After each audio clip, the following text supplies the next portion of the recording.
안녕하십니까. 8월 17일 유튜브 영상 제작을 시작하겠습니다. 먼저 잔고부터 살펴보겠습니다. 오늘 잔고는 659만원입니다.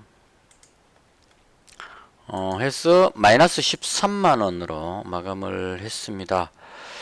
오늘 시장은 많이 안 좋았습니다. 근데 솔직히 말씀드리면 왜 안 좋았는지 이유를 아직까지 모르겠습니다. 보통은 이게 안 좋을 때는 무슨 안 좋은 이유가 보이는데요. 오늘은 안 좋은 이유를 찾을 수가 없었습니다. 제가 방송을 지금 5시 2분인데요. 상당히 늦게 시작을 했습니다. 왜 하락했을까 이유를 찾느라고 계속 지켜봤는데 아직도 왜 하락했는지 잘 모르겠습니다.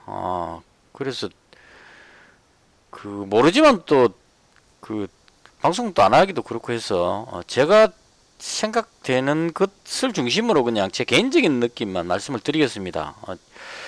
왜 이렇게 많이 빠졌는지 도무지 알기 힘든 그런 상황인데요. 일단 어제 우리 장이 휴장이다 보니까 미국 증시가 2번 지나갔습니다. 그래서 금요일날 미증시는 그냥 보합권이었고 지난 밤에 미증시가 혼조세였습니다. 다우는 상승, 나스닥은 하락이었는데 이 설명이 조금 주의 깊게 봐야 될 것 같아요. 중국 경제지표 둔화, 그리고 아프간 리스크, 아프가니스탄이 지금 미군이 철수하고 나서 탈레반 정권으로 바로 그냥 점령돼 버렸죠. 순식간에.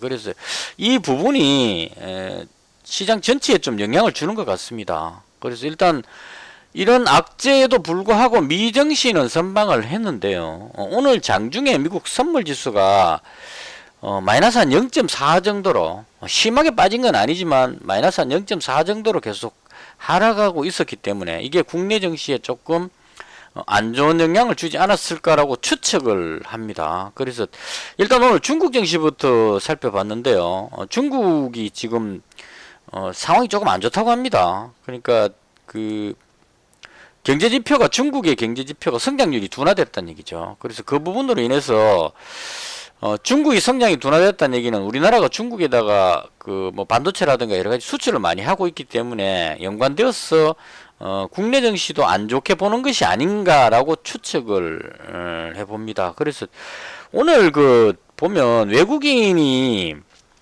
거래소에서 한 4천억 정도 매도하고 코스닥에서 한 780억 정도, 760억 정도 매도했습니다. 그래서 외국인 매도는 거의 끝나가는 것 같아요. 지금 흐름으로 봤을 때. 그러니까 코스닥 지수가 이렇게는 빠져버렸습니다. 거래소도 한번 볼까요? 거래소도 지금 모양이 안 좋아졌고요. 지금 계속 흘러내리고 있죠. 삼성전자를 매도하면서 하락했었는데 오늘은 삼성전자 때문이 아니었던 것 같아요. 흐름으로 봤을 때 삼성전자 보시면 오늘은 거의 안 빠졌거든요. 하이닉스도 그렇고. 그러니까 삼성전자 탓이 아니고 오늘은 다른 종목들이 내려가면서 지수가 끌려 내려간 것 같습니다. 그래서 일단 거래소 지수도 모양이 안 좋은 데다가 코스닥 지수가 너무 많이 빠져버렸습니다. 한 2.86% 빠져가지고 이게 좀 걱정스러운 상황이 됐습니다. 개인적으로 봤을 때는 외국인 매도가 거의 끝물인 상태. 그러니까 외국인이 최근에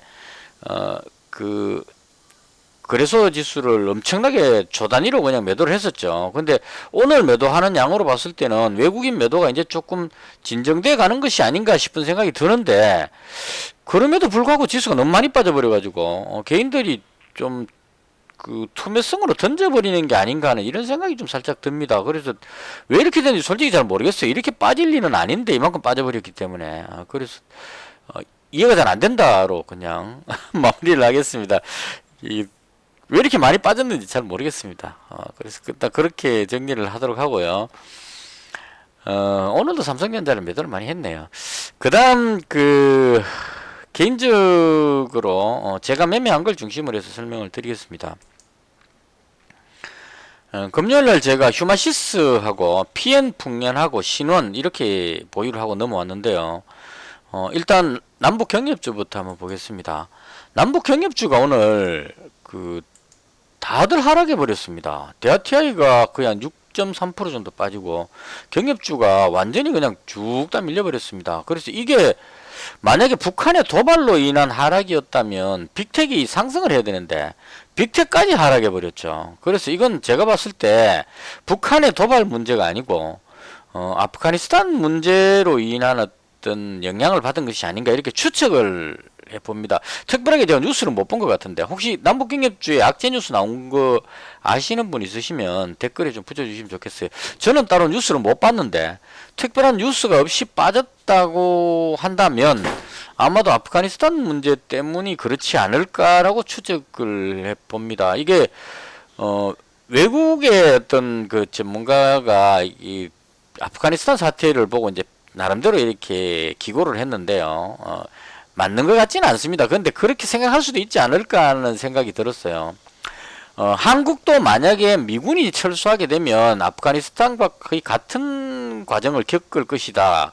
이렇게 표현을 해놨습니다. 그래서 이제 그 사람이 했던 말의 요지는 미군이 들어가서 지켜주는 부분이 중요하다. 그러니까 미군 덕택에 너가 그 북한으로부터 방어가 되고 있으니까 고맙게 생각해라 이런 차원으로 말한 것 같아요. 그래서 제가 봤을 때는 우리나라는 그렇지 않다고 보는데 일단 심리적으로 미군이 아프가니스탄에서 철수했다는 그 부분이 상당히 조금 부담을 주는 것 아닌가 하는 생각입니다. 그러니까 미군이 자신들의 이익을 위해서는 언제든지 군대를 빼버릴 수 있다는 이게 이제 선례가 되어버렸죠. 그러니까 아프가니스탄에 특별하게 뭐 이득되지 않는 상황에서 미군을 희생시키지 않겠다 하고 빼버렸기 때문에 만약에 한반도에서 그런 유사한 어떤 상황이 생겼을 때도 미군이 빼버릴 수도 있지 않을까 하는 이런 쪽으로 연결 지어서 조금 불안감을 느끼는 것이 아닌가라고 생각을 합니다. 근데 제가 봤을 때 한반도 상황은 아프가니스탄하고는 조금 다르다고 봅니다. 아프가니스탄은 그 탈레반의 어떤 공격도 강하고 그리고 아프가니스탄 국민들 자체가 그 미군을 별로 안 좋아하죠. 그 국민성이 그런 것 같습니다. 우리나라 못지않게 독립 이런 게 아주 강한. 그러니까 러시아도 거기 들어갔다가 그 10년인가 뭐 하여튼 점령했다가 그 고생 실컷 하고 쫓겨나갔고 영국도 그 전에 들어왔다가 쫓겨나갔고 미국도 마찬가지로 지금 이번에 쫓겨나왔습니다. 그래서 아프가니스탄 국민 자체가 외세의 침입을 그대로 용인하지 않고 그냥 독립을 위해서 목숨을 던지는 그런 어떤 전투 민족이 아닌가 싶습니다. 근데 우리나라 같은 경우는 그 미군을 몰아내기 위해서 그냥 그 막 그 남북한이 단합해갖고 미군을 몰아내는 그런 분위기가 아니죠. 그래서 우리는 그거하고 좀 다르지 싶은데 일단 시장이 그렇게 반응했기 때문에 남북 경협주가 대거 하락해버렸다. 그래서 오늘 이 부분이 조금 저도 개인적으로 상당히 우려되는 부분입니다. 북한의 도발까지는 안 할 것 같다 이렇게 생각하고 경협주 쪽으로 들어왔었는데 의외로 지금 엉뚱하게 지금 아프가니스탄 사건이 터지면서 지금 약간 더 어려워지는 그런 상황이 되어버렸습니다. 근데 개인적으로는 한국의 상황은 아프가니스탄하고는 좀 다르지 않을까 하는 생각이 들고요. 그래서 그런 관점으로 봤을 때 그냥 그대로 매도하지 않고 그냥 보유를 하자 이렇게 결론을 내렸습니다.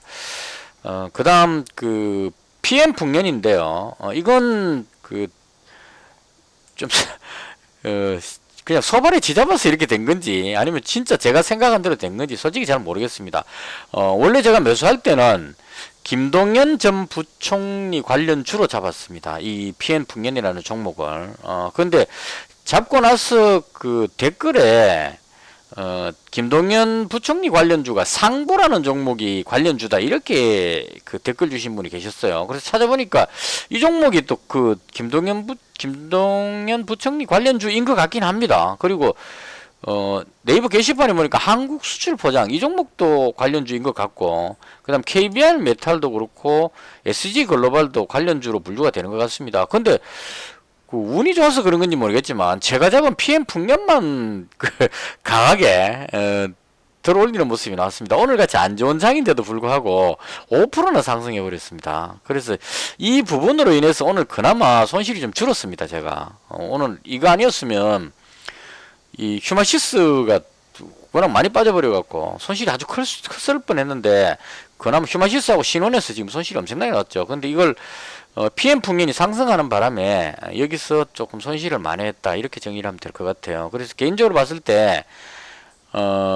좀 변화가 있었죠. 안철수 국민의당 대표가 국민의힘하고 합당 안 하겠다고 16일 날 어제 선언을 했습니다. 이제 합당은 결렬됐다 이렇게 이제 표현을 했죠. 그래서 제가 그 금요일 방송할 때 그런 쪽으로 말씀드렸었는데요. 김동연 부총리 관련주를 잡은 이유가 안철수 대표가 국민의힘하고 합당하지 않을 것 같다. 그럼 합당을 하지 않는다면 제3지대 쪽에 김동연, 그다음 금태섭, 안철수 이런 쪽으로 해서 제3지대 쪽이 유망해지지 않을까. 그래서 그 중에서 가장 유망해 보이는 게 김동연 관련주가 가장 좋아 보인다 하고 제가 PM 풍년을 매수를 했습니다. 그래서 오늘 상승을 했고요. 여전히 이 부분은 살아있다고 봅니다. 왜냐하면 김동연 전 부총리가 아직까지 대권 출마는 안 했는데 지금 대충 그 게시판에 글들을 보면 대선 출마를 할 것 같은 그런 느낌을 조금 받습니다. 제가 무슨 정보망이 없기 때문에 저는 오로지 게시판에 의존을 합니다. 네이버 게시판에 올라오는 글 보고 그걸 믿는다는 게 아니고 거기 나오는 글에 나오는 내용을 보고 추측을 합니다. 제가. 그래서 제가 왜 PM풍년을 대장으로 보느냐 하면 실제로 관계가 어떻게 되는지는 사실 잘 몰라요. 이 회사의 대표이사가 김동연 부총리하고 뭐 어떤 연결인지 이런 거 잘 모릅니다. 단지 PM풍년이라는 종목의 그 감상가 누구 그 사람이 이 김동연 전 부총리하고 관계가 되는 걸로 나오는 것 같고요. 그게 중요한 게 아니고 게시판의 글들을 보면 PM풍년에 김동연 부총리 관련한 이 내용들이 가장 많이 나옵니다. 그러니까 출마할 것 같다부터 해가지고 안철수 대표가 합당 결렬됐다는 부분까지 해서 이런 김동연 부총리와 관련되는 내용들의 글들이 가장 많이 올라옵니다. 그래서 제가 생각할 때 가장 글이 많이 올라오는 종목이 관련주다, 대장주다 이렇게 저는 해석을 하는 겁니다. 그래서 이 종목들 중에는 PM풍년이 실제로 누가 더 관계가 있는지는 잘 모르겠지만 현재 시장에서 반응하는 것은 이 종목이 대장으로 반응을 하는 것 같으니까 그래서 이 종목을 그대로 가지고 있습니다. 그래서 원래 250만원 가지고 있다가 오늘 PM풍년을 조금 이익 실현을 했습니다. 8,270원, 8,280원 여기서 100만원 팔고 처음에 출발할 때 한 50만원 줄이고 시장이 안 좋을 것 같았어. 그래서 대충 해서 그 줄이고 현재 남아있는 게 150만원 정도 이제 남아있는 상태입니다. 그래서 이 부분은 조금 더 가져가 보자. 왜냐면 지금 이 안 좋은 장에 시장에서 돌렸기 때문에 시장이 안 좋을 때는 정치 테마주들이 조금 관심을 받으니까요. 그런 관점으로 보유를 하자 생각을 하고 현재 가지고 있는 상태입니다. 한 150만원 정도.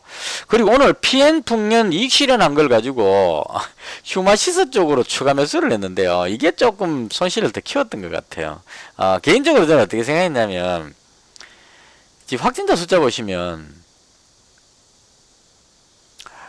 현재 시간에 944명인데요. 그 확진자 숫자가 1373명이었습니다. 어제. 그러니까 공휴일이라서 검사 건수가 줄었는데 줄은 상황이었기 때문에 확진자 숫자가 1373명이었는데 내일도 그렇게 많이 나오지는 건 같지는 않습니다. 왜냐하면 오늘 어제가 공휴일이었기 때문에 그 공휴일 여파로 인해서 지금 확진자 숫자가 내일도 그렇게 많이 나올 것 같지는 않은데 적어도 목요일쯤 되면은 그동안 검사를 적게 했기 때문에 정상적인 검사를 했을 경우에 확진자가 늘어나지 않을까 이런 생각이 들어서 그래서 잡았는데 오늘 이 진단키트 관련주들이 전멸을 해버렸습니다. 그래서 이 부분은 솔직히 조금 잘못 잡았나 하는 생각이 조금 들기도 합니다. 지금 보시면 진단키트 관련주들이 다 하락해 버렸죠. 그 시간외에도 지금 하락하고 있습니다. 시간외 거래조차도 지금 급락해 버리는 이런 현상이 나오고 있습니다. 가장 치명적이었던 게 액세스 바이오입니다. 시간에 하한가 나왔어요, 지금. 이게 그러니까 2분기 때 미국의 확진자 숫자가 확 줄었거든요. 20만 명씩 나오다가 10,000명 밑으로 떨어져 버렸습니다. 그래서 미국의 액세스 바이오가 미국에서 주로 실적을 올린다고 알고 있기 때문에요. 이쪽이 치명적인 문제가 생긴 것 같아요. 실적 발표 나왔는데 액세스 바이오 실적이 1분기 때 실적 보시면 영업이익이 1,800억이고 매출이 2,200억이었죠. 근데 실적이 깜짝 놀랐습니다. 이거 상반기를 봐야 되는 게 아니고 2분기를 봐야 되겠죠. 2분기에 영업 손실 나와버렸습니다. 영업 손실 마이너스 적자 났다는 얘기예요. 영업이익이. 그래서 이게 1분기하고 비교했을 때 1분기 때 1,800억의 이익이 나던 회사가 2분기 때 적자가 났다 이 얘기입니다. 그래서 어떻게 이렇게 나올 수 있는지, 그래서 엑세스바이오는 지금 상당히 좀 치명적인 어떤 문제가 있는 것 같고요. 시간의 거리에서 놀래가지고 하한가 들어가 버렸습니다. 하한가 잔량사인 거 보시면 내일 좀 많이 빠질 것 같습니다. 그래서 이 엑세스바이오가 하한가 나와버리는 바람에 휴마시스도 같은 진단키트 관념점으로 해가지고 같이 따라서 내려가는 그런 현상이 지금 나오고 있습니다. 원래 휴마시스가 오늘 장중에도 진단키트가 계속 하락하니까 따라서 내려갔는데, 거기다가 시간에서 엑세스바이오가 하한가 들어가 버리니까 시간에서까지 같이 따라서 내려가는 그런 현상이 발생됐습니다. 그래서 아직 휴마시스는 실적 발표가 나오지 않았는데요. 2분기 실적이 어떻게 되느냐에 따라서 만약에 2분기 실적이 아주 안 좋게 나온다면 좀 치명적인 타격을 받을 수도 있지 않을까, 개인적으로 그런 염려는 살짝 됩니다. 근데 그냥 모르긴 몰라도 저는 그냥 왜 이 휴마시스를 믿고 있느냐 하면, 자가진단 키트가 4월 달인가 승인 나고 나서 한 5월쯤부터 판매된 걸로 기억이 되거든요. 그래서 만약에 5월부터 자가진단 키트가 국내에서 판매가 됐다면 일단 판매할 때 초기에는 그 매장에다가 다 뿌리죠. 그러니까 마트, 그 다음에 약국, 편의점 이런 데로 갖고 확 뿌리기 때문에 초기에 초도 물량 나간 게 엄청나게 많은 물량이 나가지 않았을까 하는 생각이 듭니다. 그 제 짐작으로. 그리고 서울시에서도 휴마시스 거를 구매했던 적도 있었고, 그리고 베트남 공급 계약하고 브라질 공급 계약은 6월달 이후인지는 잘 모르겠지만, 일단 그 부분이 2분기 실적에 들어갈지는 모르겠지만, 일단 적어도 3분기 때는 브라질하고 베트남에 공급된 부분의 매출이 3분기에는 잡힐 것이라고 다들 생각을 한다는 얘기죠. 그래서 개인적으로 봤을 때 2분기 실적이 많이 나쁘지만 않으면, 그러니까 엑세스바이오처럼 영업이익이 적자 난다거나, 그 다음 혹은 전분기 대비했을 때 지금 휴마시스의 1분기 실적 보시면 매출이 200억에 영업이익이 120억 정도 나오는데요. 이에 준하는 정도만 나와준다면 3분기 때 괜찮아질 것이라는 기대감으로 오히려 올라갈 수 있지 않을까, 그런 생각이 듭니다. 그래서 지금 2분기 때 매출이 상당히 중요한데요. 이게 아직까지 발표가 되지 않고 있습니다. 왜 이렇게 늦게 나오는지 잘 모르겠습니다. 이게 해외 쪽에 관계되는 회사들은 늦게 발표해도 된다는 이런 이야기도 있는 것 같은데, 그냥 제 생각으로는 원래 8월 15일까지 2분기 실적 발표가 나와야 되거든요. 근데 8월 15일이 공휴일이었기 때문에, 그리고 8월 16일이 대체 휴일이 돼가지고 아마 미뤄져서 지금 아직까지 안 나온 것 같고, 오늘 좀 나올 것으로 예상은 합니다. 근데 오늘 안 나오더라도 8월 후반기에는 나올 것 같으니까 일단 실적 나오는 거 봐가면서 그렇게 대응하는 것이 맞지 않을까. 저는 개인적으로 휴마시스 실적은 나쁘지 않다고 생각을 하고 그냥 현재 보유하고 있는 상태입니다. 괜히 시간에서 지금 엑세스바이오가 한가 가버리는 바람에 덩달아서 지금 밀려 내려가는 그런 좀 안 좋은 상황이 생겼다, 이렇게 말씀을 드리겠습니다. 그래서 일단 오늘 시장은 시장 흐름 자체도 지금 잘 모르겠고요. 그러니까 개인적으로 솔직하게 말씀드리면 이만큼 빠질 일은 없는데 너무 과하게 빠졌다는 생각이 듭니다. 제 개인적인 견해를 말씀드리자면 이렇게 빠질 일은 아닌데 투자 심리 위축으로 인해서 좀 많이 빠진 것 같고요. 그리고 외국인들 매도가 오늘 나오는 걸로 봐서는 좀 끝물인 것 같은데, 어느 정도 나올 만큼 나왔다 이렇게 생각이 드는데, 만약에 내일도 엄청나게 많은 물량을 더 던진다면 좀 생각해 봐야 될 부분이 좀 고려해 봐야 되지 않을까. 그러니까 추세가 완전히 꺾였을 위험성도 생각해 봐야 되는 그런 상황으로 봅니다. 그래서 오늘 이 하락 정도는 어느 정도 저도 그냥 감내하고 손절 안 하고 버텼는데요. 여기서 만약에 추가로 더 하락한다면 저도 손절을 생각해 봐야 되는 그런 상황이 되지 않을까, 개인적으로 그렇게 생각합니다. 그래서 일단 오늘 시장 상황은 솔직히 말씀드려서 잘 모르겠습니다. 왜 이렇게 많이 빠졌는지. 그리고 정확하게 이유를 모르다 보니까 내일도 솔직히 좀 걱정스럽긴 합니다. 근데 개인적으로 어떤 확실한 근거 없이 또 무조건 손절하는 것도 조금 아닌 것 같아서 일단 오늘 하루는 그대로 보유한 종목을 홀딩을 하고 종목만 약간 변경시켜서 그렇게 마감을 했습니다. 그래서 일단 시장 상황이 상당히 안 좋아 보이고 힘든 상황인데요. 아무쪼록 위험 관리 잘 하시고 미국 선물 지수도 지금 조금 내려가는 쪽이고 하다 보니까 좀 상당히 불안감을 가중시키고 있는데요. 부디 위험 관리 잘 하시고 대응을 잘 하시기 바랍니다. 특별하게 제가 올라간다 내려간다 이렇게 말씀드리기도 상당히 어렵고 저도 잘 모르겠습니다. 지금은. 그래서 어려운 시장인데요. 대응 잘 하시기를 당부를 드립니다. 이것으로 해서 오늘 제가 봤던 시장에 대한 설명을 모두 마치겠습니다. 시청해 주셔서 대단히 감사합니다.